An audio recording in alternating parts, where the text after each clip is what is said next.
What's up, YouTube family? This is Elder Stacy Zanders coming to you today with another video.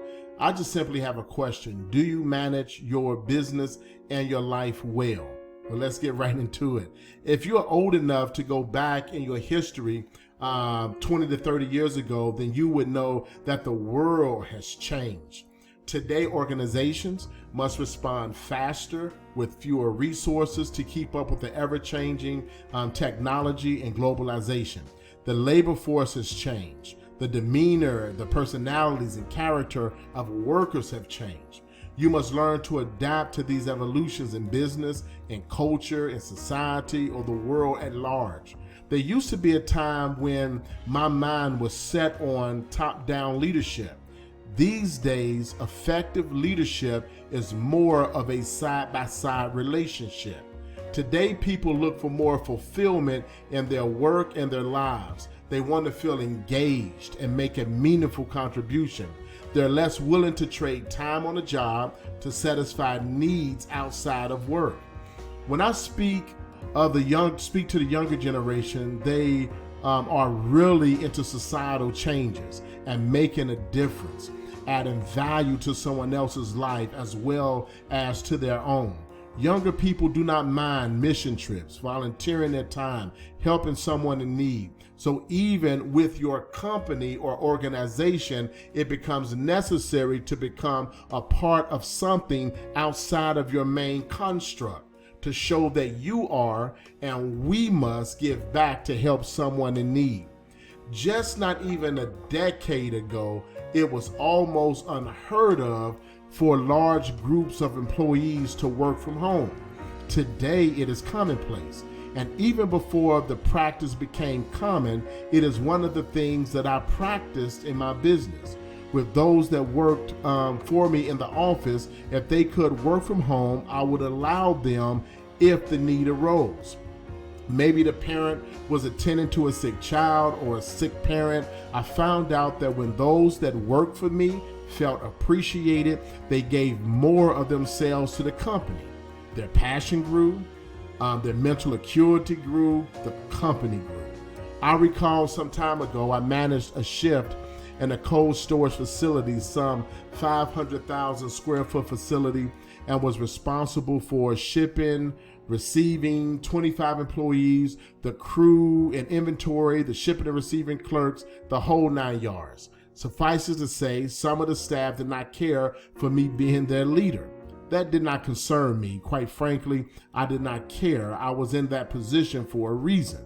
But I understood that for me to get 100% productivity out of every individual, I had to become a master at working side by side with them and not the top-down leadership approach that I was used to. And it was the small things that won them to my side. One of my warehousemen, his wife had dialysis 3 times a week. The company would not allow him to take her to her appointments. One day he came to me and asked, Stacy, even before you became our manager, you knew that I had problems getting transportation for my wife to her appointments. Now, this is one of the guys that did not care for me managing him, but I saw an opportunity in this situation. I simply solved his problem. My productivity was the best in the company. If he worked half a day, 3 days a week, it had no effect on how much productivity we produced. So at lunchtime, I permitted him to clock out and leave 3 days a week so that he could take care of his needs at home. This one act of kindness changed his attitude about me completely, and he became one of the best advocates for me amongst a group of dissenters. Without question, it is the small things that has the greatest impact. Also, the small things can have devastating consequences as well if we do not pay attention to them.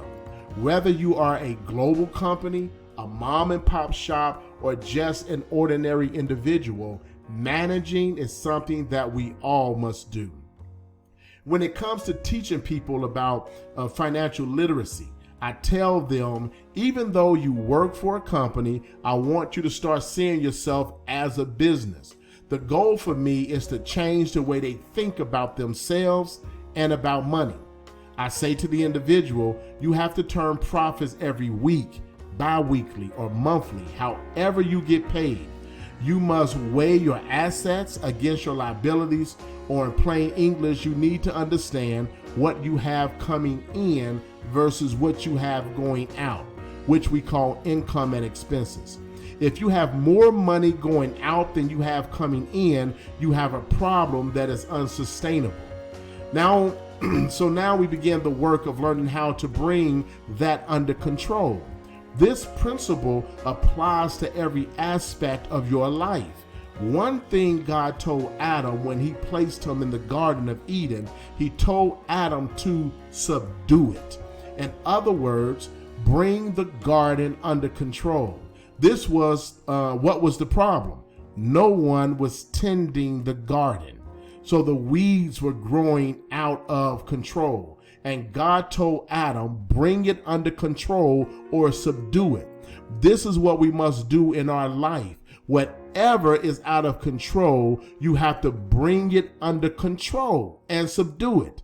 If you are an alcoholic, subdue it. If you are addicted to gambling, subdue it. If your anger and emotions are out of control, subdue it. Whatever it is, we must learn to manage well. The reason I spoke earlier about side-by-side relationship is so that we can recognize that we cannot do these things alone. All of us are best when we are working together, when we are helping one another, when we are supporting and loving one another. The top-down approach in this time does not work. Even the Apostle Paul said we are workers together with Christ. When you let people around you know that they matter and they let you know that you matter, we all win. Let me give you a bit of advice on how to help people reach their full potential. And it is this: catch them doing something right and then recognize what they just did. So often those of us who manage people only point out the negative, but we must also point out the positives and tell people about their impact. Allow me also to add a few points to this. Number one, praise people as soon as possible.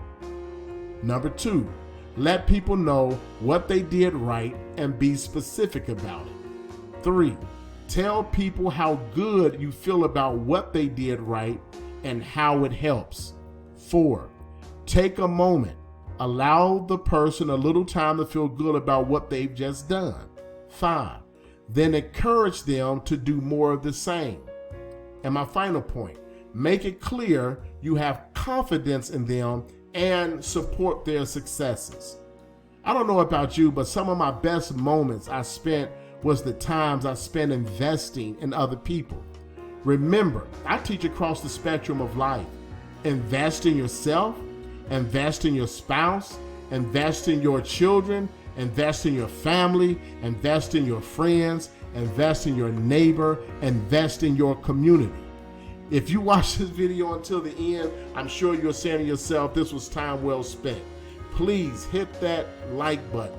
Share the video with someone that you think could use the encouragement that's here. And don't forget to subscribe to the channel. This is Elder Stacy Zanders. As always, until the next time, God bless you.